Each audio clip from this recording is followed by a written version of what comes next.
고모, 내가 잘못했어요. 날 버리지 마세요. 제발, 같이 가요. 7살 아이의 절규가 을씨년스러운 겨울 공사장에 메아리 쳤습니다. 하지만 고모는 한 번도 돌아보지 않고 차에 올라탔습니다. 영하 15도의 혹독한 추위 속에서 아이는 홀로 남겨졌습니다. 그로부터 20년이 흘렀습니다. 한때 공사장에 버려진 그 아이는 이제 업계 최고의 건설왕이 되어 있었습니다. 추위와 배고픔에 어떻게 살아남았으며 건설왕까지 어떻게 된 일일까요? 버림받았던 아이의 처절한 복수가 시작됩니다. 오늘도 행운과 평안이 함께하시길 바라며 구독자님들 꽃길만 걸으시길 전심으로 빌겠습니다. 이야기를 시작합니다. 준호는 아버지 회사 사무실 구석에 앉아 크레파스로 그림을 그리고 있었습니다. 사무실 안 어른들이 울먹거리며 책상의 물건들을 상자에 담는 모습이 이상했지만 7살 준호에게는 그저 어른들의 일일 뿐이었습니다. 사장님, 정말 죄송합니다. 한 직원이 아버지 김영수 앞에서 고개를 숙였습니다. 김영수는 손에 든 빨간 종이를 멍하니 바라보고 있었습니다. 괜찮다. 나도 어쩔 수 없는 일이었어. 김영수가 떨리는 목소리로 대답했습니다. 그는 갑자기 준호를 향해 걸어와 아이를 품에 꽉 끌어안았습니다. 준호야, 아빠가 미안해. 정말 미안해. 김영수의 눈에서 눈물이 흘러내렸습니다. 준호는 아버지의 얼굴을 올려다보며 고개를 갸우뚱했습니다. 아빠, 왜 울어? 아니야, 울지 않았어. 아빠 눈에 뭐가 들어간 것 같아. 김영수가 재빨리 눈물을 닦으며 웃어 보였습니다. 그날 저녁 집 앞에 낯선 남자들이 나타났습니다. 준호는 어머니 뒤에 숨어 문틈으로 그들을 바라봤습니다. 김영수 씨, 돈 언제 갚을 거요? 덩치 큰 남자가 큰 소리로 물었습니다. 김영수가 앞으로 나서며 손을 내저었습니다. 조금만 시간을 주세요. 곧 해결하겠습니다. 시간? 벌써 몇 달째 그 소리야. 남자들이 집 안으로 들어와 이곳저곳을 뒤지기 시작했습니다. 준호는 무서워서 어머니 치마 뒤에 더욱 꽁꽁 숨었습니다. 여보, 준호가 무서워해요.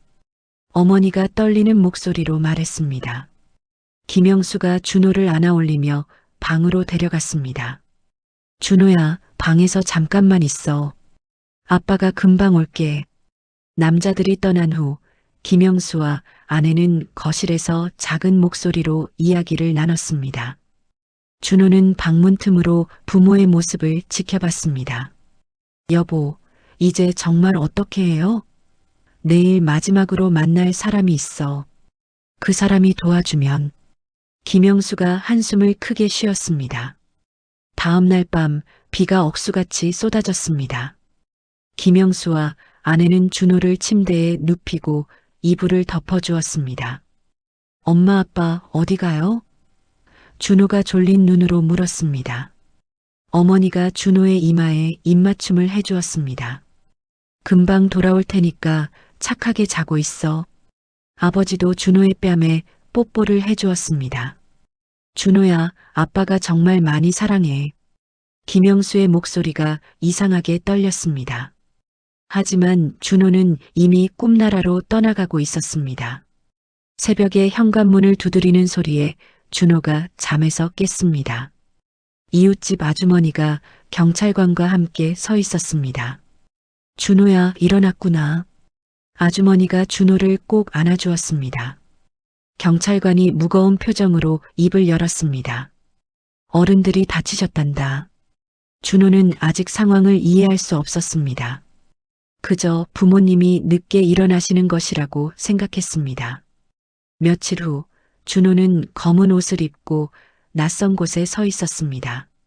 많은 사람들이 울고 있었고 앞쪽에는 아버지와 어머니 사진이 놓여 있었습니다. 사람들이 사진 앞에서 절을 하고 있었습니다. 준호야. 뒤에서 누군가 준호를 불렀습니다. 돌아보니 한 번도 본 적 없는 여자가 서 있었습니다. 나는 내 고모야. 엄마 동생이지. 김미숙이 준호를 내려다보며 말했습니다. 준호는 고모의 얼굴을 물끄러미 바라봤습니다. 엄마 아빠는 언제 와요? 준호가 조그맣게 물었습니다. 김미숙이 잠깐 말을 잃었습니다. 준호야, 엄마 아빠는 하늘나라에 가셨어. 하늘나라요? 언제 돌아와요? 준호의 순진한 질문에 주변 어른들이 다시 눈물을 흘렸습니다. 김미숙이 준호의 손을 잡았습니다. 고모가 준호를 돌봐줄게. 고모 집에 가자. 준호는 고모를 따라 낯선 집으로 향했습니다. 아직 부모님이 정말 돌아오지 않는다는 것을 이해할 수 없었습니다. 차창 밖으로 스쳐가는 풍경을 보며 준호는 생각했습니다. 엄마 아빠가 하늘나라에서 자신을 지켜보고 계신다면 왜 이렇게 가슴이 아픈지 모르겠다고. 고모 집에 도착하자 고모부와 두 아들이 준호를 맞았습니다. 15살 김종수와 13살 김종민이 준호를 시큰둥하게 바라봤습니다. 얘가 그 애구나. 고모부가 못마땅한 표정으로 중얼거렸습니다. 김미숙이 고모부의 눈치를 보며 말했습니다. 잠깐만 키워주는 거예요. 다른 방법을 찾을 때까지만요. 하지만 준호에게는 이 모든 대화가 이해되지 않았습니다. 그저 엄마 아빠가 보고 싶을 뿐이었습니다. 새로운 집, 새로운 사람들, 모든 것이 낯설기만 했습니다. 고모집 생활이 시작된 지 일주일이 지났습니다. 준호는 베란다 구석에 놓인 작은 이불 위에서 몸을 웅크리고 있었습니다. 겨울바람이 창문 틈으로 스며들어 아이의 작은 몸을 더욱 춥게 만들었습니다. 준호야, 밥 먹어. 김미숙이 작은 그릇에 밥을 담아 가져왔습니다. 하지만 반찬은 김치 몇 조각뿐이었습니다. 고모, 고기는 없어요? 준호가 고개를 들어 물었습니다. 김미숙의 얼굴이 어두워졌습니다. 고기는 비싸서 못 사. 김치가 더 맛있어. 준호는 고개를 끄덕였지만 속으로는 아쉬웠습니다. 엄마가 만들어주던 계란말이와 햄이 그리웠습니다. 거실에서 고모부의 큰 목소리가 들려왔습니다. 여보, 언제까지 저 애를 키울 거야? 우리도 먹고 살기 힘들어. 조금만 참아요. 다른 방법을 찾고 있어요. 김미숙이 작은 목소리로 대답했습니다. 다른 방법이 뭐가 있어? 고아원밖에 없잖아. 그런 말씀하지 마세요. 아직 애가 어린데. 어리면 뭐해? 우리 애들도 먹여 살리기 바빠. 사촌 형들은 준호를 귀찮아했습니다. 김종수가 친구들과 게임을 하다가 준호를 밀쳤습니다. 저리 가. 방해하지 마. 준호가 넘어지면서 무릎을 다쳤습니다. 김종민이 형을 따라하며 말했습니다. 맨날 징징거리기만 해. 진짜 짜증나. 엄마가 없다고 울기만 하고. 준호는 울음을 참으며 상처난 무릎을 혼자 닦았습니다. 엄마라면 빨간 약도 발라주고 호호 불어주었을 텐데 이곳에서는 아무도 관심을 갖지 않았습니다.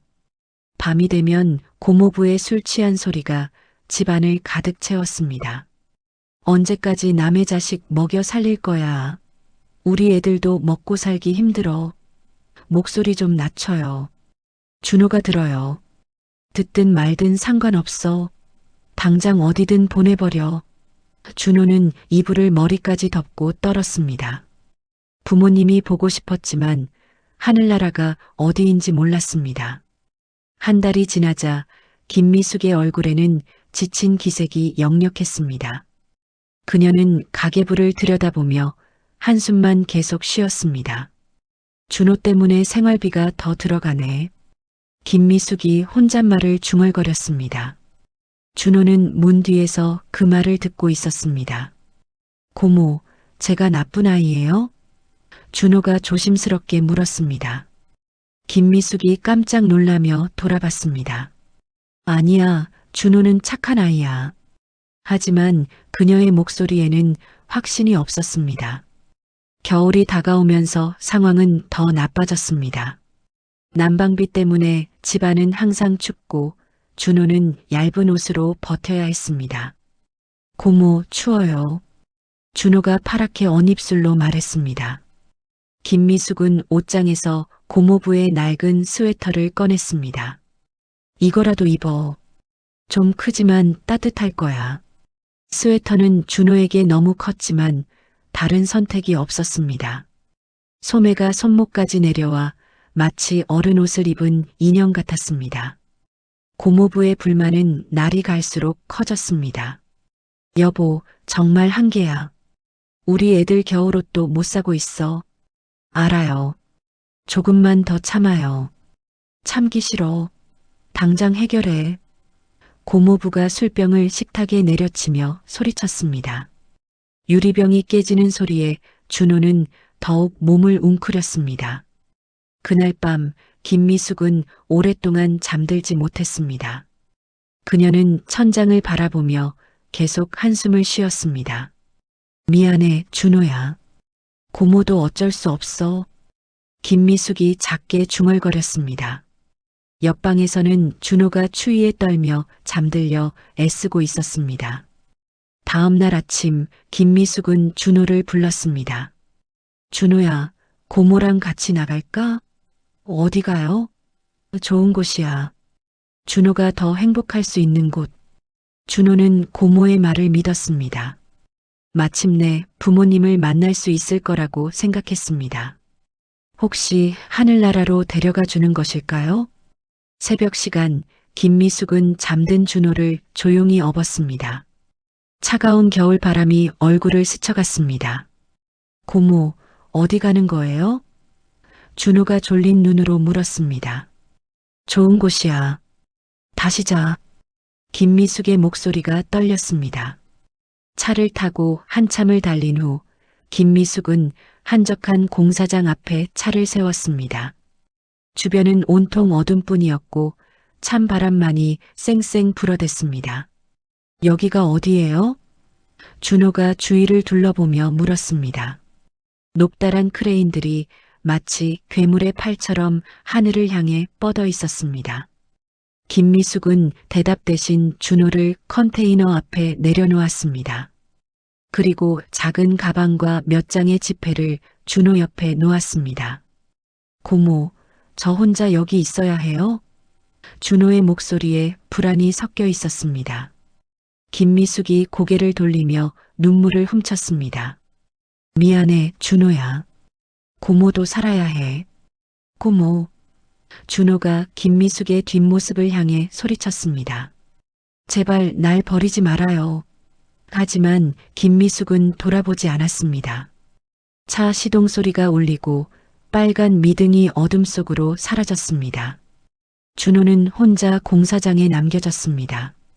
차가운 겨울바람이 아이의 작은 몸을 휘감았습니다. 엄마, 아빠. 준호가 작게 부르며 컨테이너 문을 밀었습니다. 다행히 문이 열렸고 준호는 그 안으로 들어가 몸을 웅크렸습니다. 밖에서는 바람 소리만 을씨년스럽게 울려 퍼졌습니다. 7살 아이는 이제 진짜로 혼자가 되었습니다. 첫째 날 밤 준호는 컨테이너 안에서 떨고 있었습니다. 철판으로 만들어진 벽은 차가웠고 바람이 틈새로 들어와 아이의 몸을 더욱 춥게 만들었습니다. 컨테이너 안은 어둠뿐이었고 바깥에서 들리는 바람 소리가 마치 괴물의 울음소리 같았습니다. 엄마, 아빠, 언제 와요? 준호가 작은 목소리로 중얼거렸습니다. 하지만 대답은 바람 소리뿐이었습니다. 아이는 무릎을 끌어안고 몸을 더욱 작게 웅크렸습니다. 고모가 놓고 간 가방 안에는 빵 한 덩어리와 우유 한 팩이 들어 있었습니다. 준호는 배가 고파서 빵을 조금 뜯어 먹었습니다. 조금씩 먹어야지. 고모가 곧 데리러 올 거야. 준호는 스스로를 위로하며 빵을 다시 가방에 넣었습니다. 하지만 추위는 점점 심해졌고 아이의 작은 몸은 계속 떨렸습니다. 둘째 날이 되자 상황은 더 심각해졌습니다. 준호의 입술은 파랗게 변했고 손가락 끝이 시려서 움직이기 힘들었습니다. 고모야, 어디 있어요? 준호가 컨테이너 밖으로 나가 주위를 둘러봤습니다. 하지만 보이는 것은 건설 장비들과 자재 더미뿐이었습니다. 멀리서 새들이 날아다니는 것이 보였지만 사람은 아무도 없었습니다. 배고픔이 심해져서 준호는 남은 빵을 모두 먹어버렸습니다. 우유도 마지막 한 모금까지 마셨습니다. 이제 뭘 먹지? 준호가 빈 우유팩을 들고 걱정스럽게 말했습니다. 주변에는 먹을 것이 아무것도 없었습니다. 사흘째 되는 날 아침, 준호는 일어날 힘조차 없었습니다. 며칠 동안 제대로 먹지 못해서 몸이 축 늘어져 있었습니다. 입도 바짝 말라 있었고 머리도 어지러웠습니다. 목이 말라. 준호가 갈라진 목소리로 중얼거렸습니다. 하지만 마실 것은 아무것도 없었습니다. 밤사이 내린 서리를 하자보려 했지만 그마저도 금세 사라져버렸습니다. 그때 컨테이너 밖에서 발걸음 소리가 들렸습니다. 준호는 마지막 힘을 짜내어 소리쳤습니다. 여기요. 도와주세요. 하지만 목소리가 너무 작아서 잘 들리지 않았습니다. 기력이 너무 많이 빠진 상태였습니다. 박인수가 폐지를 주우러 공사장에 들어왔습니다. 그는 늘 하던 대로 버려진 것들을 찾고 있었습니다. 낡은 리어카를 끌고 다니며 종이와 고철을 주워 담았습니다. 어라, 저기서 무슨 소리가 나네. 박인수가 컨테이너 쪽으로 발걸음을 향했습니다. 희미하게 들리는 소리가 신경 쓰였습니다. 컨테이너 문을 열자 박인수의 눈이 커졌습니다. 7살 아이가 바닥에 쓰러져 있었습니다. 이런, 큰일 났네. 박인수가 급히 준호에게 다가갔습니다. 준호의 얼굴은 파랗게 질려 있었고 숨소리도 약했습니다. 체온도 많이 내려간 상태였습니다. 애야, 괜찮니? 박인수가 준호를 살짝 흔들며 물었습니다. 준호가 천천히 눈을 떴습니다. 초점이 맞지 않는 눈으로 박인수를 바라봤습니다. 할아버지?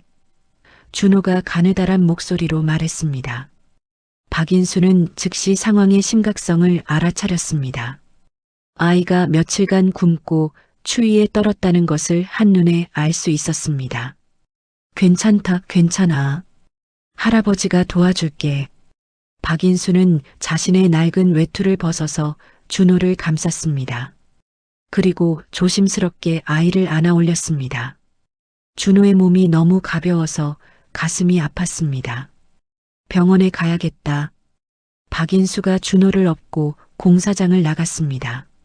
하지만 가까운 병원 응급실에 도착했을 때 문제가 생겼습니다. 보호자가 누구시죠? 신분증 좀 보여주세요. 간호사가 박인수를 의심스럽게 바라봤습니다. 저는 이 아이를 구해준 사람입니다. 그럼 부모님은 어디 계세요? 그게 상황이 복잡해서요. 간호사가 고개를 저었습니다. 보호자 동의 없이는 치료가 어렵습니다. 그리고 치료비는 어떻게 하실 건가요? 박인수의 주머니에는 돈이 거의 없었습니다. 돈은 나중에 드릴게요. 일단 아이가 위험해요. 그렇게는 안 됩니다. 규칙이 있어서요. 결국 박인수는 준호를 데리고 병원을 나와야 했습니다. 약국에서 박인수는 자신의 마지막 돈으로 해열제와 물을 샀습니다. 이것밖에 해줄 수 없구나. 박인수가 미안한 마음으로 중얼거렸습니다. 박인수의 거처인 낡은 비닐하우스에 도착했습니다. 그곳은 추웠지만 바람만큼은 막을 수 있었습니다. 비닐 벽 사이로 바람이 스며들었지만 컨테이너보다는 따뜻했습니다. 여기가 할아버지 집이야. 박인수가 준호를 작은 이불 위에 눕혔습니다. 박인수는 자신의 마지막 컵라면을 끓였습니다. 그리고 준호에게 조금씩 떠먹여 주었습니다. 천천히 먹어. 급하면 안 돼. 준호가 따뜻한 국물을 마시자 얼굴에 조금씩 색이 돌았습니다. 며칠 만에 먹는 따뜻한 음식이었습니다. 고맙습니다, 할아버지. 준호가 작게 말했습니다. 박인수의 눈에서 눈물이 흘러내렸습니다. 어떻게 이런 어린아이가 혼자 버려져 있을 수 있는지 이해할 수 없었습니다. 왜 이런 곳에 혼자 있었니?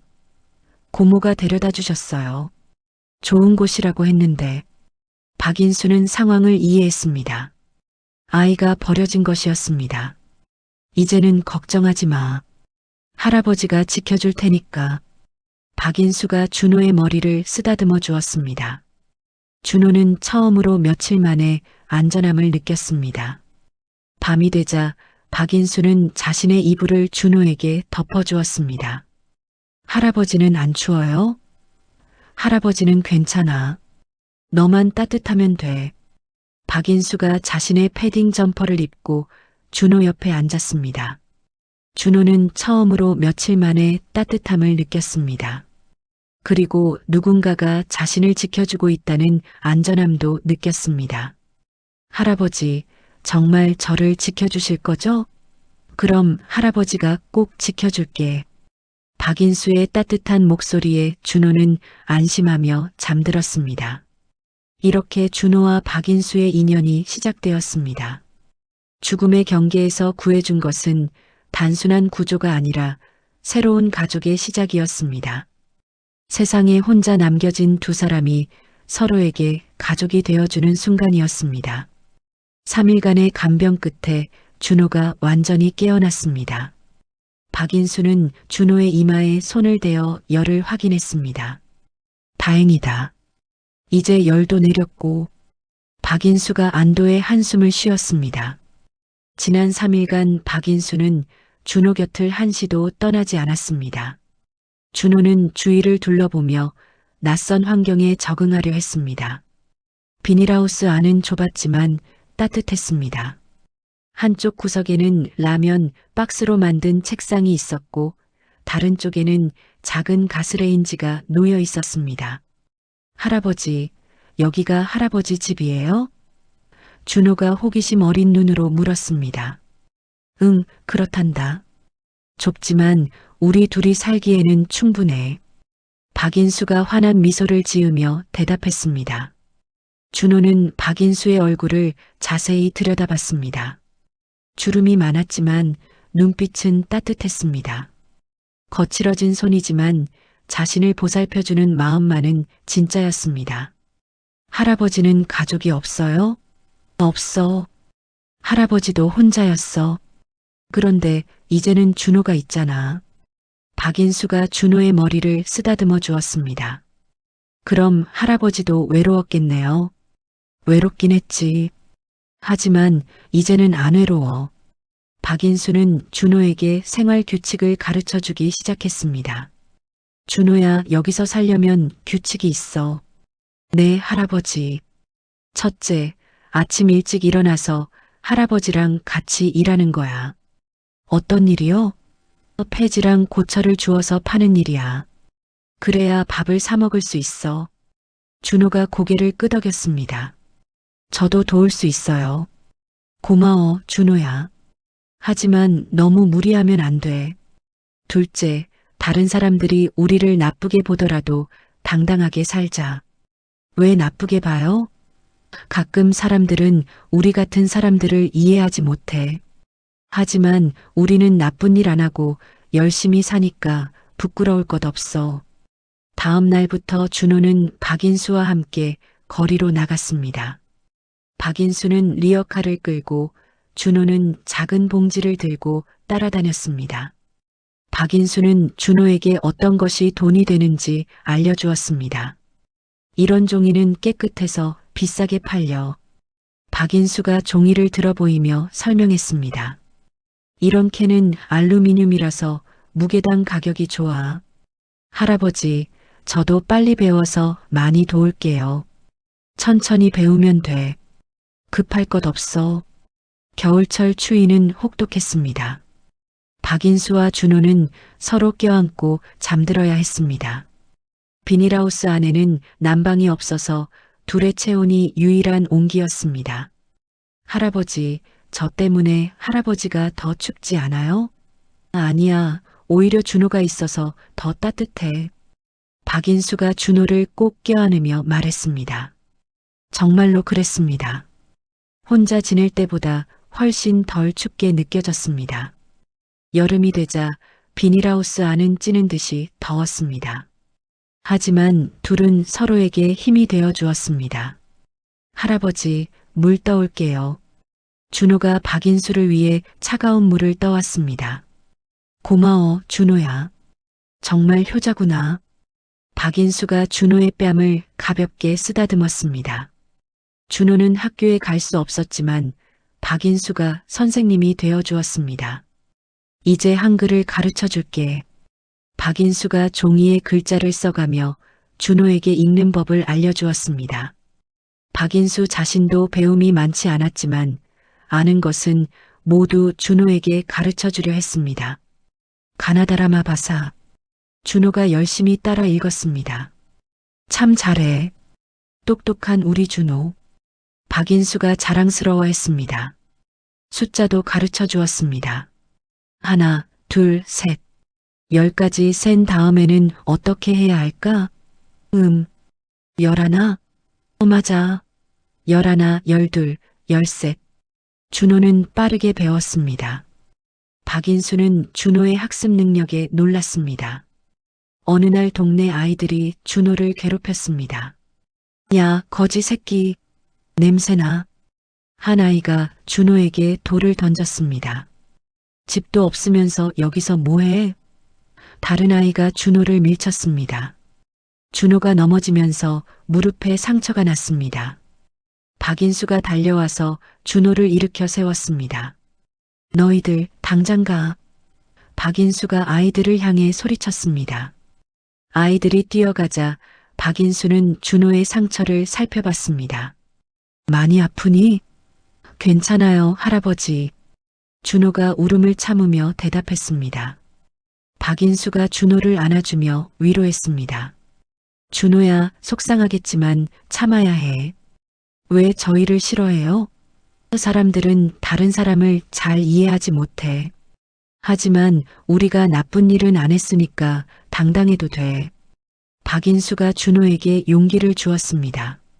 언젠가는 준호가 저 아이들보다 훨씬 높은 곳에 설 거야. 정말이요? 정말이야. 할아버지는 준호를 믿어. 주말이 되면 박인수는 준호를 데리고 도서관에 갔습니다. 여기는 책이 많은 곳이야. 박인수가 준호에게 도서관을 소개했습니다. 와, 책이 정말 많아요. 준호가 신기해하며 주위를 둘러봤습니다. 이렇게 많은 책을 본 것은 처음이었습니다. 박인수는 준호에게 그림책을 읽어주었습니다. 옛날 옛적에 착한 왕자가 있었습니다. 준호는 박인수의 이야기에 푹 빠져들었습니다. 책 속의 세계는 현실보다 훨씬 아름다웠습니다.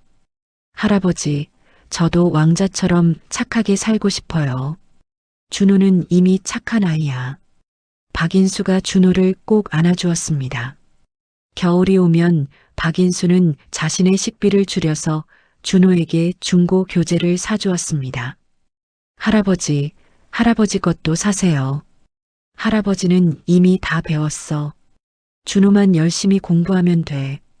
박인수의 희생 덕분에 준호는 조금씩 공부할 수 있었습니다. 밤이 되면 박인수는 관절염 때문에 아픔을 참아야 했습니다. 오랜 세월 폐지를 주우며 무거운 것들을 들어 올린 탓이었습니다. 아야. 박인수가 작게 신음했습니다. 준호는 박인수의 아픈 소리를 들으며 마음이 아팠습니다. 할아버지, 제가 마사지해 드릴게요. 준호가 어린 손으로 박인수의 어깨를 주물러 주었습니다. 고마워, 준호야. 할아버지가 많이 편해져. 할아버지가 아프면 제가 더 열심히 일할게요. 착한 우리 준호. 이렇게 5년이 흘러갔습니다. 준호는 박인수의 사랑 속에서 건강하게 자랐습니다. 박인수는 준호에게 세상에서 가장 소중한 것을 가르쳐 주었습니다. 그것은 바로 사랑과 희생이었습니다. 할아버지, 저는 할아버지가 있어서 정말 행복해요. 할아버지도 준호가 있어서 행복해. 준호와 박인수는 가난했지만 진정한 가족이 되었습니다. 12살이 된 준호는 이제 박인수와 똑같이 무거운 폐지 뭉치를 지고 다닐 수 있었습니다. 그리고 박인수에 대한 깊은 효심과 고마움을 가슴 깊이 품게 되었습니다. 할아버지, 제가 어른이 되면 할아버지를 편하게 해드릴게요. 준호만 건강하고 행복하면 그것으로 충분해. 박인수와 준호의 사랑은 혈연이 아니었지만 그 어떤 가족보다도 깊고 진실했습니다. 12살이 된 준호는 새벽 4시에 일어나 박인수와 함께 폐지를 주우러 나갔습니다. 5년간의 생활로 준호는 이제 제법 의젓해 보였습니다. 키도 많이 자랐고 얼굴에도 의지가 서 있었습니다. 어느 날 한 건설 현장 앞에서 도면을 들고 고민하는 남자를 보았습니다. 할아버지, 저 아저씨가 뭘 보고 있는 거예요? 준호가 호기심 어린 눈으로 물었습니다. 건물을 어떻게 지을지 생각하고 있는 것 같네. 박인수가 대답했습니다. 준호는 공사감독 이정우가 보고 있는 도면에 눈길이 갔습니다.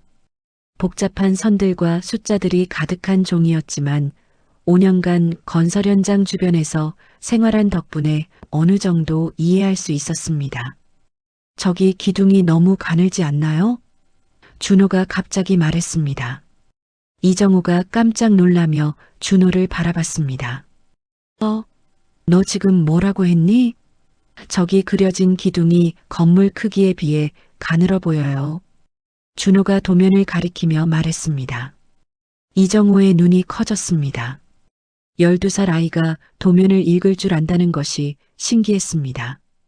더구나 지적한 부분이 정확했습니다. 너 어떻게 이런 걸 아니? 할아버지랑 이런 곳에서 일하면서 봤어요. 저기 저 기계는 굴삭기고 저건 크레인이죠? 준호가 건설 장비들을 정확히 가리켰습니다. 이정우가 감탄했습니다. 건설 현장에서 20년을 일한 자신도 처음에는 구별하기 어려웠던 장비들을 12살 아이가 척척 알아맞추는 것이 놀라웠습니다. 정말 똑똑하구나. 너 이름이 뭐니? 김준호예요. 준호야, 혹시 여기서 일할 수 있니? 이정우가 박인수를 바라보며 물었습니다. 이 아이가 너무 어린데. 박인수가 걱정스럽게 말했습니다. 위험한 일은 안 시킬게요.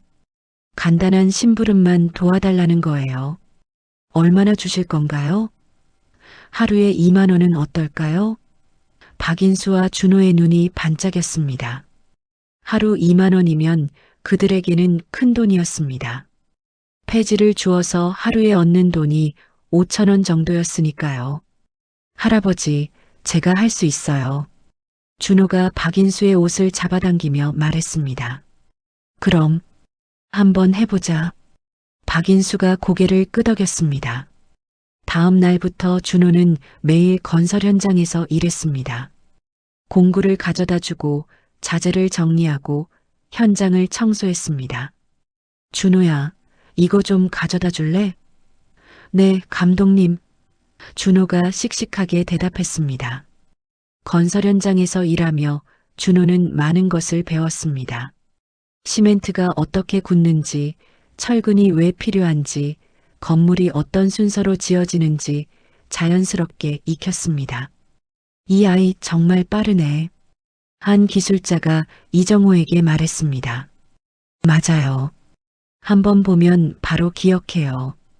이정호가 자랑스럽게 대답했습니다. 준호는 또한 건설 현장에서 안전이 얼마나 중요한지도 배웠습니다. 작은 실수 하나가 큰 사고로 이어질 수 있다는 것을 몸소 체험했습니다.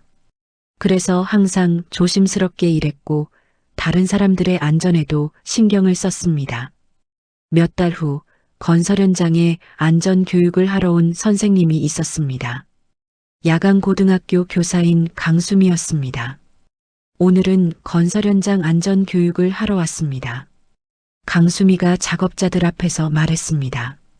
교육이 끝난 후 강수미는 준호를 발견했습니다. 어머, 여기 어린아이가 왜 있어요? 강수미가 이정호에게 물었습니다. 얘는 심부름을 도와주는 아이예요. 아주 똑똑해요. 몇 살이에요? 12살이요. 강수미가 준호에게 다가왔습니다. 준호는 정중하게 인사했습니다. 안녕하세요, 선생님. 안녕, 이름이 뭐니?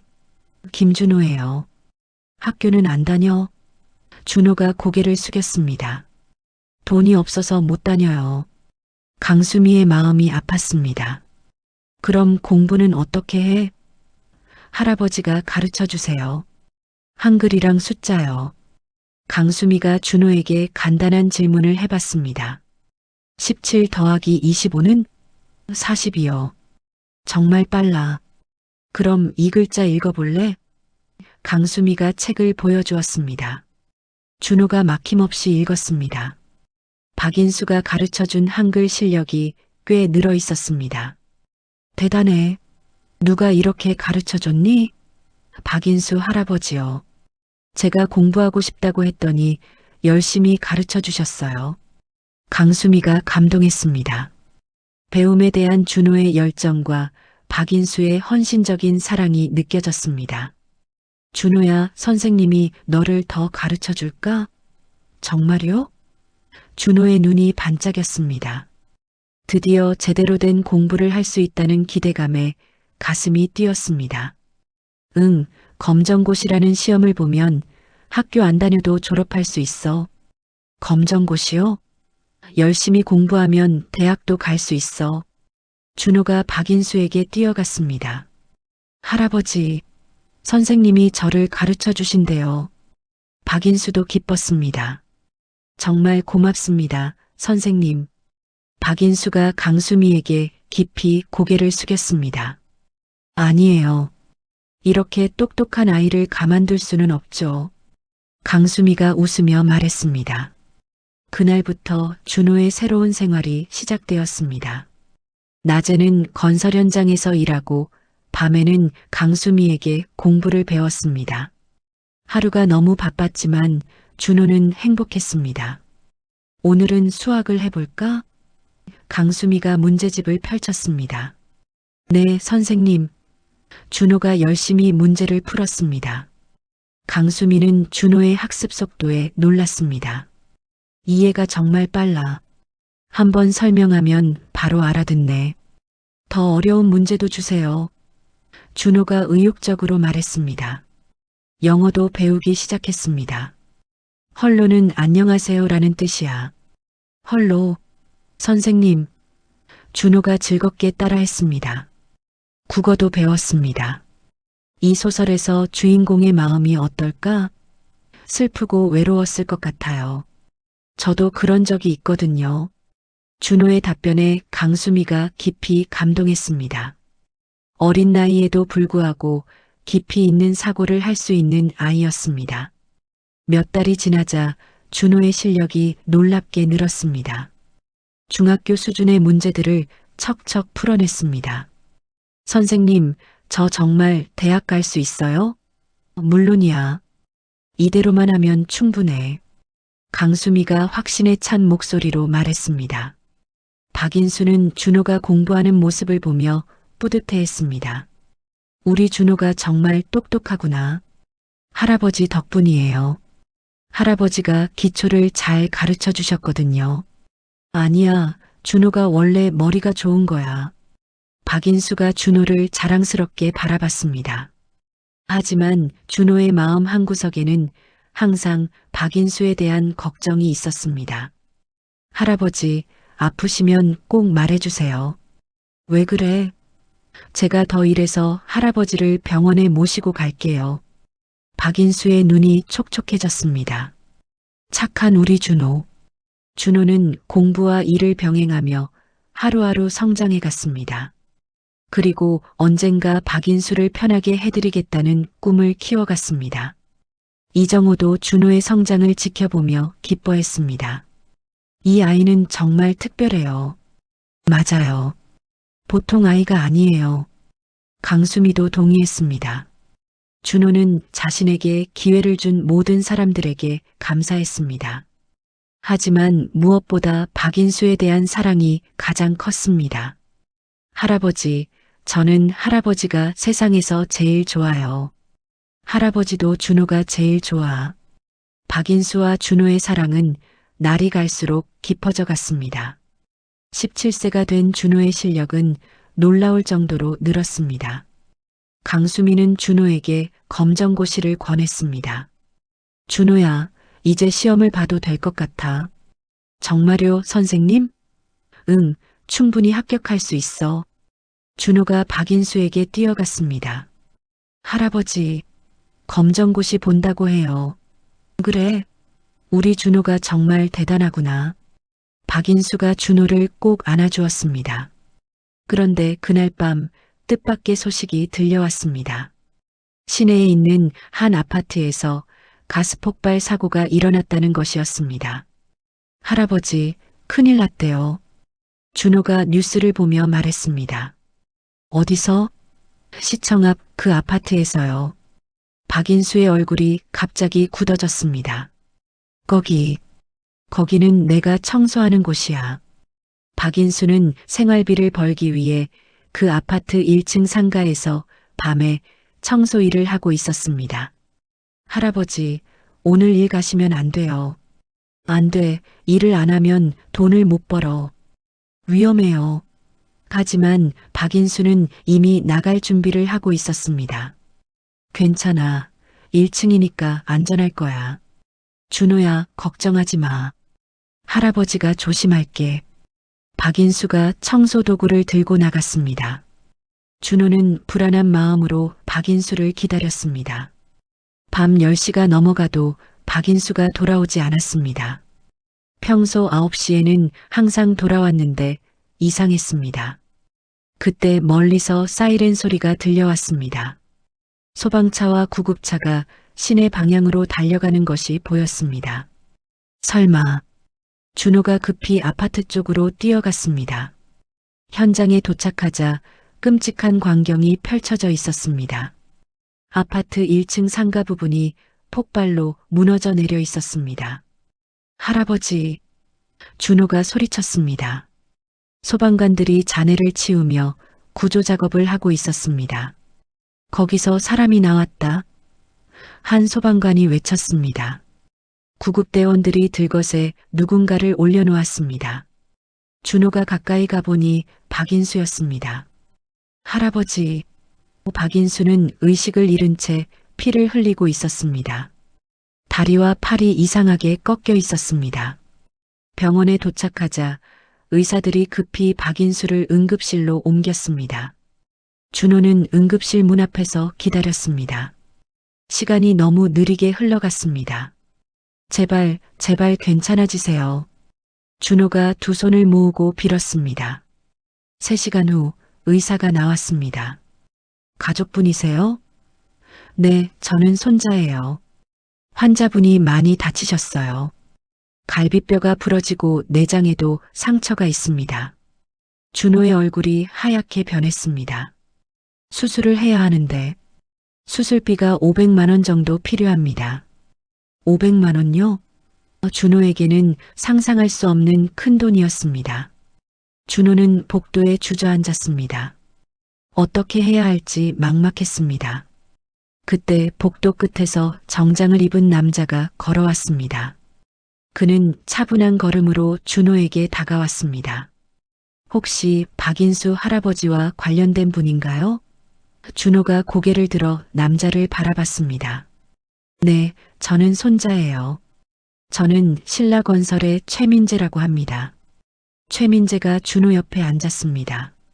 할아버지 수술비가 걱정인가요? 네. 500만 원이 필요한데 저는 돈이 없어요. 내가 수술비를 내겠습니다. 준호가 깜짝 놀라 최민재를 바라봤습니다. 정말요? 하지만 저희는 아저씨를 모르는데. 괜찮아요. 어려울 때 서로 도와야죠. 수술이 시작되었습니다. 준호는 수술실 앞에서 밤새 기다렸습니다. 최민재도 준호 옆에서 함께 기다려 주었습니다. 준호가 자신의 이야기를 들려주었습니다. 부모님이 돌아가신 것, 고모에게 버려진 것, 박인수가 구해준 것까지 모든 이야기를 했습니다. 최민재가 준호의 이야기를 들으며 눈시울을 적셨습니다. 다음 날 아침 수술이 끝났습니다. 하지만 의사의 표정이 어두웠습니다. 수술은 성공했지만 나이가 많으셔서 회복이 쉽지 않을 것 같습니다. 그럼 깨어나실 수 있어요? 최선을 다해보겠지만 장담할 수는 없어요. 준호가 중환자실로 박인수를 보러 갔습니다. 박인수는 여러 기계에 연결된 채 누워 있었습니다. 할아버지, 준호예요. 빨리 깨어나세요. 하지만 박인수는 여전히 반응이 없었습니다.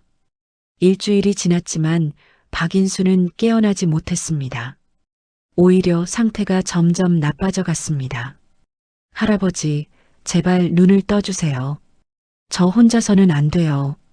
준호가 박인수의 손을 잡고 애원했습니다. 그날 밤 박인수의 손에서 힘이 빠졌습니다. 기계에서 긴 경고음이 울렸습니다. 의사와 간호사들이 달려왔지만 이미 늦었습니다. 죄송합니다. 의사가 조용히 말했습니다. 준호는 박인수의 차가워진 손을 붙잡고 울었습니다. 할아버지, 가지 마세요. 저 혼자 어떻게 살아요. 하지만 박인수는 대답하지 않았습니다. 준호에게 세상에서 가장 소중한 사람이 떠나간 순간이었습니다. 박인수의 장례식이 조촐하게 치러졌습니다. 준호는 검은 옷을 입고 관 앞에 앉아 있었습니다. 강수미 선생님과 이정호 감독, 그리고 건설 현장 동료들이 와서 조문했습니다. 준호야, 많이 슬프겠지만 할아버지가 하늘에서 지켜보고 계실 거야. 강수미가 준호의 어깨를 쓰다듬었습니다. 선생님, 저는 이제 어떻게 해야 해요? 준호의 목소리가 떨렸습니다. 최민재도 장례식에 참석했습니다. 그는 준호가 혼자 남겨진 것을 안타까워했습니다. 장례식이 끝난 다음 날 최민재가 준호를 조용한 카페로 데려갔습니다. 준호야, 할아버지 일어서 많이 슬프지? 네.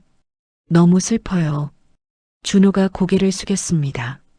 최민재가 준호에게 자신의 이야기를 들려주기 시작했습니다. 사실 나도 어릴 때 고아원에서 자랐어. 준호가 고개를 들어 최민재를 바라봤습니다. 정말요? 응, 부모님을 일찍 잃고 혼자 살아야 했지. 정말 힘들었어. 최민재의 목소리에 과거의 아픔이 묻어났습니다. 하지만 포기하지 않고 열심히 공부했어. 그래서 지금의 내가 될 수 있었지. 그럼 아저씨도 저처럼 가난했어요? 그럼 하루 한 끼도 못 먹을 때가 많았어. 준호가 최민재에게 친근감을 느꼈습니다. 준호야, 내가 제안하고 싶은 것이 있어. 뭐예요? 우리 회사에서 운영하는 기숙사가 있어. 거기서 살면서 마음껏 공부할 수 있어. 준호의 눈이 커졌습니다. 정말요? 그래, 대학 갈 때까지 모든 비용을 내가 대겠어. 하지만 저는 아저씨한테 아무것도 해드린 게 없는데. 준호가 열심히 공부해서 훌륭한 사람이 되는 것이 나에게는 큰 기쁨이야. 준호가 박인수의 무덤을 찾아갔습니다. 그리고 무덤 앞에 무릎을 꿇고 앉았습니다. 할아버지, 좋은 분을 만났어요. 준호가 최민재의 제안에 대해 이야기했습니다. 할아버지가 저를 이렇게 키워주셔서 좋은 기회가 온 것 같아요. 바람이 살짝 불어 나뭇잎들이 흔들렸습니다. 할아버지, 저 정말 큰 사람이 될게요. 그래서 할아버지를 죽음으로 몰고 간 사람들을 반드시 찾아낼게요. 준호의 목소리에 결의가 담겼습니다. 할아버지의 원수를 꼭 갚을게요. 며칠 후 준호는 신라건설 장학재단 기숙사에 입주했습니다. 전국에서 모인 우수한 학생들 10여 명이 함께 생활하고 있었습니다. 기숙사는 준호가 지금까지 살아본 곳 중 가장 좋았습니다.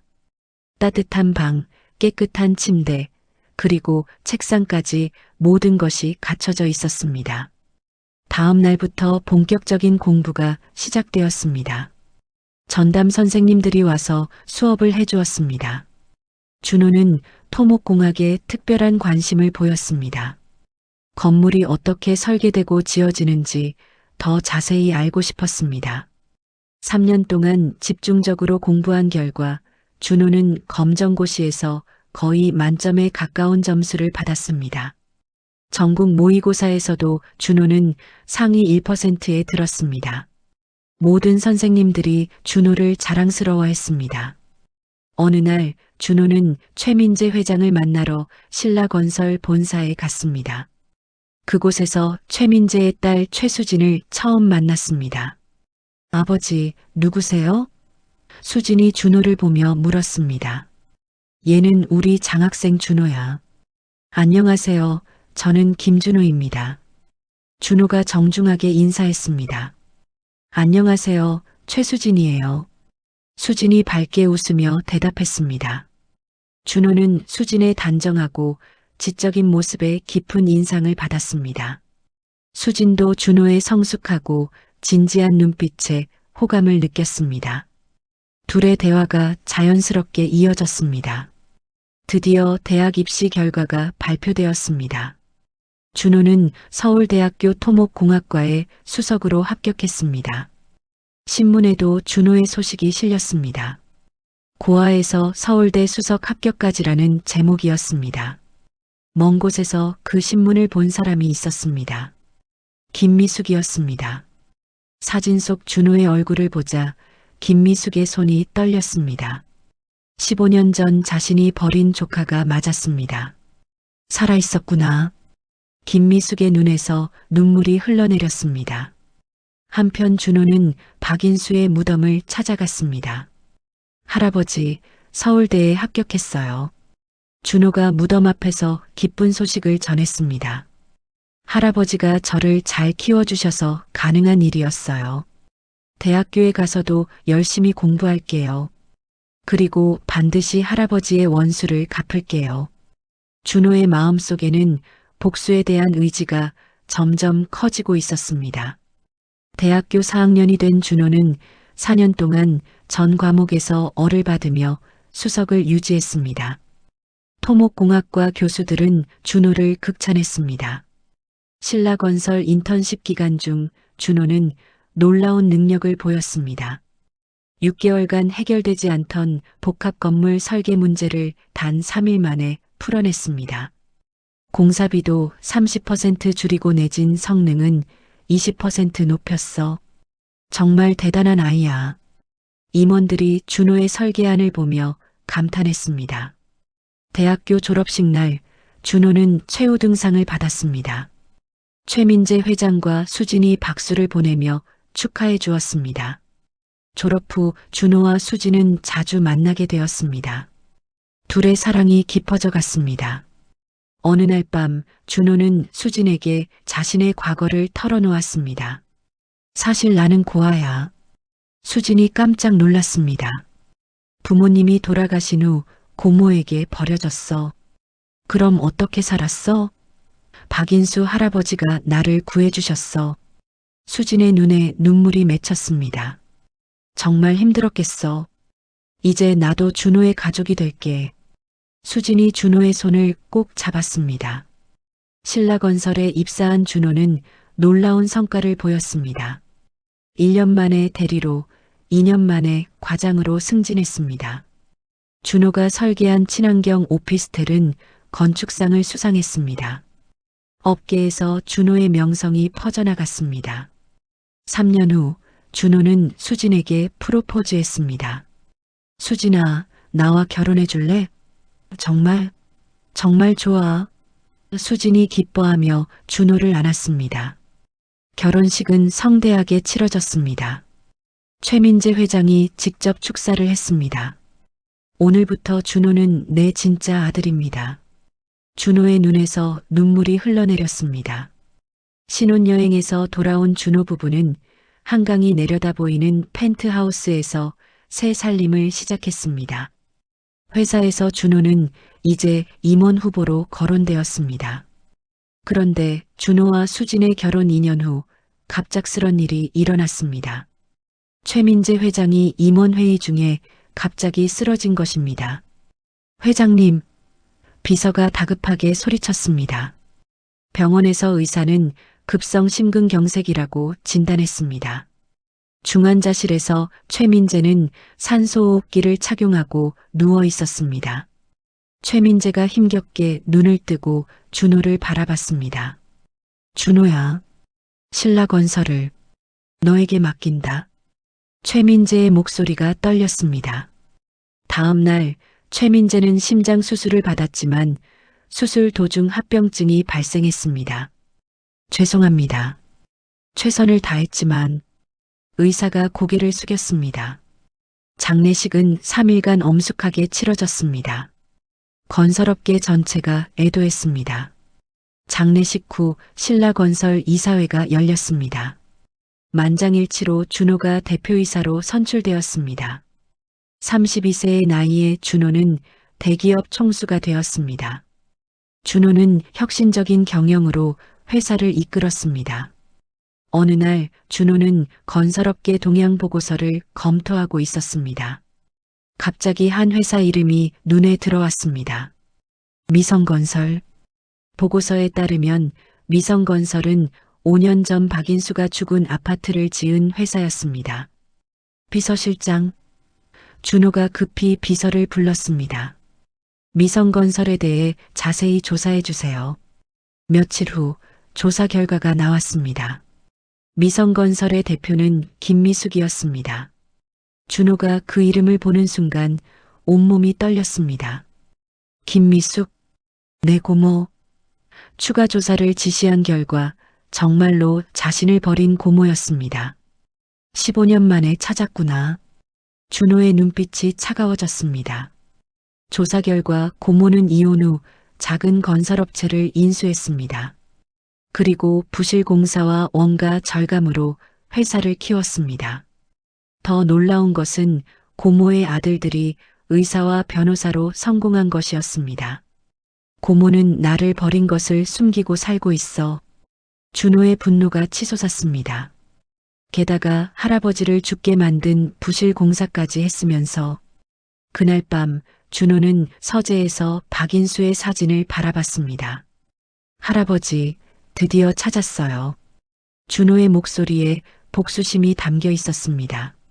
나를 버린 고모와 할아버지를 죽게 만든 그 여자가 같은 사람이었어요. 이제 복수할 때가 왔어요. 수진이 서재로 들어왔습니다. 여보, 무슨 일이야? 요즘 이상해. 뭔가 해결해야 할 개인적인 일이 생겼어. 수진이 걱정스럽게 준호를 바라봤습니다. 하지만 준호의 마음은 이미 복수로 가득했습니다. 미성건설의 약점을 찾아보자. 준호는 미성건설을 무너뜨릴 치밀한 계획을 세우기 시작했습니다. 고모, 이제 네가 당할 차례야. 복수 계획을 세운 지 한 달 후 준호는 행동에 나섰습니다.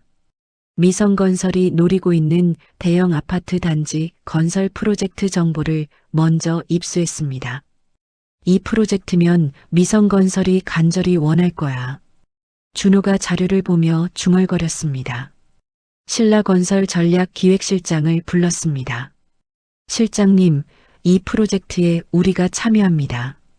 하지만 회장님, 우리 규모에는 너무 작은 프로젝트인데요. 상관없어요. 반드시 따내야 하는 프로젝트입니다.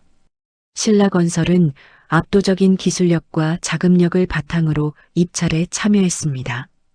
미성건설보다 20% 낮은 파격적인 가격을 제시했습니다. 결과적으로 미성건설은 낙찰에서 탈락했습니다. 김미숙이 회사에서 직원들을 불렀습니다. 어떻게 이런 일이 생겼지? 신라건설이 갑자기 뛰어들었습니다. 신라건설이 왜 이런 작은 프로젝트에? 김미숙이 이해할 수 없다는 표정을 지었습니다. 하지만 이것은 시작에 불과했습니다. 준호는 업계 네트워크를 총동원했습니다. 그 후 미성건설이 입찰에 참여하는 프로젝트마다 신라건설이 나타났습니다. 매번 미성건설보다 더 좋은 조건을 제시했습니다. 연속적인 수주 실패로 미성건설의 자금 사정이 악화되기 시작했습니다. 김미숙이 은행을 찾아갔습니다. 대출을 받고 싶은데요. 미성건설 말씀이시죠? 최근 실적이 좋지 않으시네요. 은행 직원이 자료를 보며 말했습니다. 한편 준호는 신라건설의 금융 파트너들에게 연락했습니다. 미성건설에 대한 정보를 공유하고 싶습니다. 과거 부실공사 이력과 현재의 재무 불안정성입니다. 금융기관들이 미성건설에 대해 신중한 태도를 보이기 시작했습니다. 설상가상으로 미성건설의 기존 하청업체들이 문제를 제기했습니다. 대금 지급이 늦어지고 있습니다. 언제 주실 건가요? 김미숙이 애원했지만 하청업체들은 더 이상 기다리지 않았습니다. 더 이상은 안 됩니다. 다른 회사와 계약하겠습니다. 하청업체들이 하나둘 떠나가기 시작했습니다. 미성건설의 현금 흐름에 심각한 문제가 생겼습니다. 김미숙이 임직원 회의를 열었습니다. 회사가 어려운 상황입니다. 솔직히 말하면 매우 심각합니다. 결국 김미숙은 직원의 절반을 해고해야 했습니다. 집에 돌아온 김미숙이 가족들에게 말했습니다. 당분간 생활비를 줄여야겠어. 엄마, 무슨 일이에요? 김종민이 걱정스럽게 물었습니다. 회사가 좀 어려워. 많이 어려운 거예요? 꽤 심각해. 김미숙의 목소리가 떨렸습니다. 미성건설이 부도 직전까지 몰리자 김미숙은 마지막 희망을 찾았습니다. 업계 1위인 신라건설이었습니다. 협력 제안을 해보자. 김미숙이 편지를 쓰기 시작했습니다. 편지를 쓰다가 김미숙이 멈췄습니다. 혹시 조카가 김미숙이 15년 전 신문 기사를 떠올렸습니다. 서울대에 수석 합격한 김준호의 기사였습니다. 설마 그 아이가 신라건설에? 김미숙이 인터넷으로 신라건설을 검색했습니다. 김준호 회장의 사진이 나왔습니다. 맞다. 준호야. 김미숙의 손이 떨렸습니다. 내가 버린 그 아이가. 김미숙이 오열했습니다. 그리고 다시 편지를 쓰기 시작했습니다. 혹시 조카 김준호가 살아있다면 도와달라고 전해주세요. 고모 김미숙이 간절히 부탁드립니다. 편지를 다 쓴 김미숙이 울면서 봉투에 넣었습니다. 준호야, 고모를 용서해줘. 신라건설에 편지가 도착했습니다. 준호가 편지를 읽는 순간 분노가 치솟았습니다. 이제 와서 가족 행세를 하다니. 15년 동안 어떻게 살았는지 알기나 해? 수진이 우연히 편지 내용을 보았습니다. 여보, 이게 뭐야? 내 고모야. 고모, 내 고모가 살아있었어? 나를 버린 고모지. 그럼 만나봐야 하는 거 아니야? 만나기 싫어. 하지만 가족인데. 가족이라고? 가족이 7살 아이를 겨울에 버리나? 준호의 목소리가 격해졌습니다. 게다가 할아버지를 죽게 만든 장본인이야. 고모가 부실공사를 해서 할아버지가 돌아가셨어. 수진이 충격을 받았습니다. 준호는 고모에게 답장을 썼습니다. 만나서 이야기하고 싶습니다. 내일 오후 3시 프라자 호텔 로비에서 만나요. 신라건설 회장 김준호. 편지를 받은 김미숙이 떨었습니다. 정말 준호구나. 15년 만에 만나게 되는구나. 다음 날 준호는 박인수의 무덤을 찾았습니다. 할아버지, 드디어 끝낼 때가 왔어요.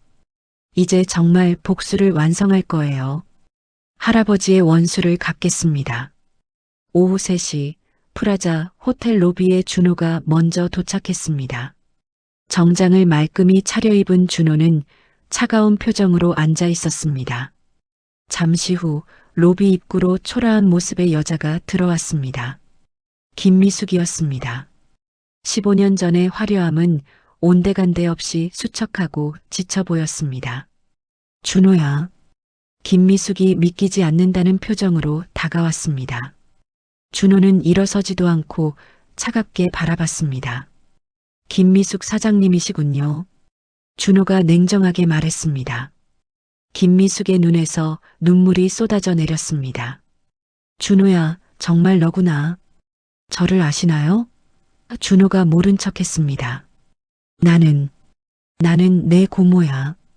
김미숙이 앉자마자 준호 앞에 무릎을 꿇었습니다. 준호야, 고모가 정말 미안해. 일어나세요. 사람들이 봅니다. 준호가 냉담하게 말했습니다. 기억나시죠? 15년 전 겨울. 김미숙의 얼굴이 하얗게 변했습니다. 그날 밤 영하 15도였어요. 준호가 천천히 말했습니다. 7살 아이를 공사장 컨테이너에 버리고 가셨죠. 제발 날 버리지 말아요. 그렇게 울었는데 돌아보지도 않으셨죠. 김미숙이 더욱 심하게 울기 시작했습니다. 미안해, 정말 미안해. 그런데 신기한 일이 있어요. 준호가 서류 봉투를 꺼냈습니다. 제가 신라건설 회장이라는 거 아세요? 최근 미성건설이 연달아 수주에 실패한 거 아시죠? 제가 했거든요. 김미숙의 눈이 커졌습니다. 뭐라고? 신라건설이 미성건설을 입찰해서 떨어뜨린 거예요. 네, 일부러요. 복수예요. 하지만 그것만이 아니에요. 준호가 또 다른 서류를 꺼냈습니다. 박인수라는 이름 들어보셨어요? 5년 전에 미성건설이 지은 아파트에서 가스폭발 사고 기억나시죠? 김미숙의 얼굴이 창백해졌습니다. 박인수가 그 사고로 죽었어요. 누구인데? 나를 구해준 할아버지예요. 준호의 목소리가 떨렸습니다. 고모가 버린 나를 살려준 분이에요.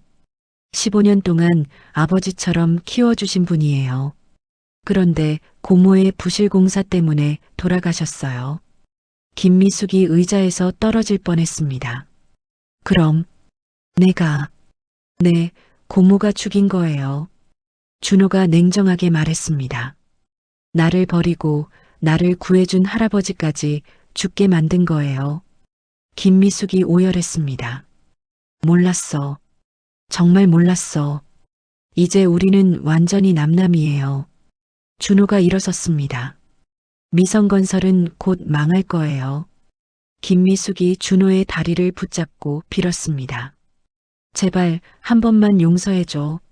준호가 호텔을 나갔습니다. 일주일 후 준호는 충격적인 뉴스를 보았습니다. 한강에서 투신 시도한 50대 여성이 구조되었습니다. 뉴스 화면에 김미숙의 모습이 나왔습니다. 수진아, 고모가 자살을 시도했어. 같이 갈게. 준호와 수진이 급히 병원으로 향했습니다. 병실에 들어가자 김미숙이 창백한 얼굴로 누워 있었습니다. 준호야, 왜 그런 짓을 하셨어요? 준호의 목소리에 걱정이 섞여 있었습니다. 모든 게 내 잘못이었어. 그때 병실 문이 열리며 두 남자가 들어왔습니다. 김종민과 김종수였습니다. 어머니를 이 지경으로 만든 사람이 당신인가요? 김종민이 준호를 노려봤습니다. 저는 김준호입니다. 그런데 어머니와 무슨 관계죠? 저는 어머니의 조카입니다. 조카? 준호가 15년 전 이야기를 차근차근 들려주었습니다. 형들이 충격을 받았습니다. 그런 일이 정말이에요, 어머니? 김미숙이 고개를 끄덕였습니다. 김종수가 준호에게 다가왔습니다. 그럼 복수는 이제 충분하지 않나요? 어머니가 이미 충분히 벌 받으셨잖아요. 김종민도 끼어들었습니다. 제발 이제 그만하세요. 준호는 고모의 수척한 모습을 바라봤습니다. 박인수가 했던 말이 떠올랐습니다. 미움보다는 사랑이 사람을 살린다. 할아버지라면 어떻게 하셨을까? 수진이 준호의 손을 잡았습니다. 여보, 이제 정말 끝낼 때가 된 것 같아. 준호가 며칠간 고민했습니다. 박인수의 무덤을 찾아가서 오랫동안 앉아 있었습니다. 할아버지, 어떻게 해야 할까요? 복수보다 용서가 더 큰 힘일까요? 준호의 마음이 조금씩 변하기 시작했습니다. 며칠 후 준호는 미성건설에 대한 모든 압박을 중단했습니다. 회장님, 정말 괜찮으신가요? 괜찮아요. 오히려 그 회사를 도와주세요.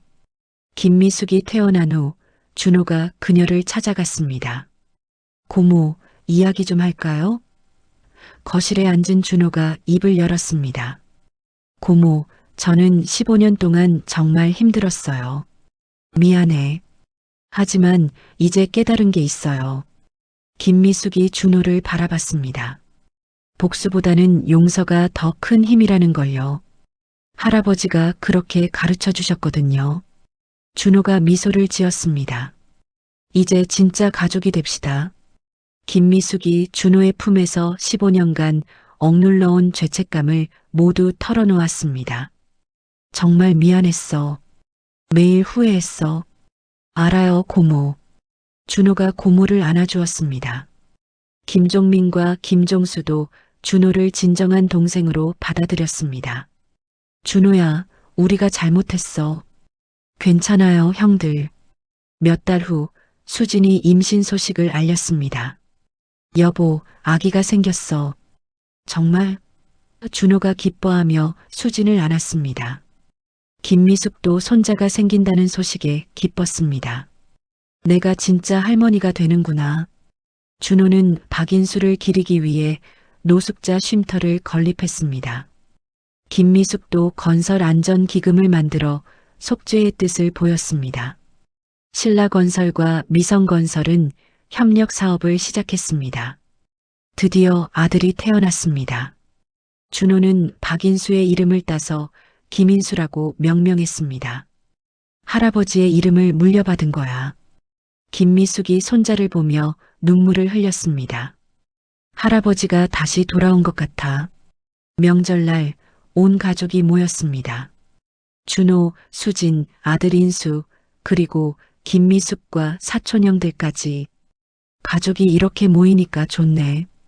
준호가 갓 태어난 아들을 안고 박인수의 무덤을 찾았습니다. 할아버지, 저 아빠가 됐어요. 이 아이에게는 할아버지처럼 따뜻한 사랑을 주겠어요. 그날 저녁 가족들이 함께 저녁을 먹었습니다. 준호야, 정말 고마워. 김미숙이 말했습니다. 네가 용서해줘서 내가 다시 살 수 있었어. 우리 모두 행복하게 살아요. 준호가 미소를 지었습니다. 한강공원에서 온 가족이 산책했습니다. 석양이 아름답게 물들어가는 하늘을 바라보며 준호는 생각했습니다. 진정한 행복이 이런 거구나. 준호가 마음속으로 박인수에게 말했습니다. 할아버지, 저 이제 정말 행복해요. 할아버지 덕분에 진정한 사랑과 가족의 소중함을 알게 되었어요. 정말 고맙습니다.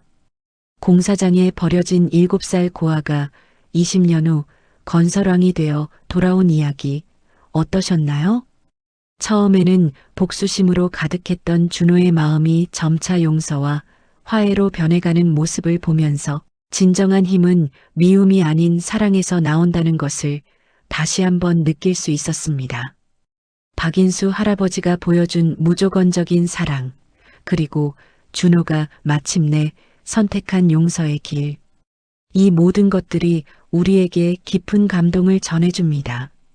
때로는 상처받고 배신당할 때 복수를 꿈꾸기도 하지만 결국 우리를 진정으로 자유롭게 해주는 것은 용서라는 것을 준호의 이야기를 통해 배울 수 있었습니다. 가족의 소중함과 사랑의 힘을 다시 한번 깨닫게 해준 오늘의 이야기였습니다. 준호처럼 우리도 미움보다는 사랑을, 복수보다는 용서를 선택할 수 있는 용기를 가졌으면 좋겠습니다. 재밌게 이야기를 들으셨다면 짧은 댓글 하나 부탁드려요. 구독자님들 남은 시간도 평안과 행운이 함께 하시길 기도하며 이야기를 마칩니다. 감사합니다.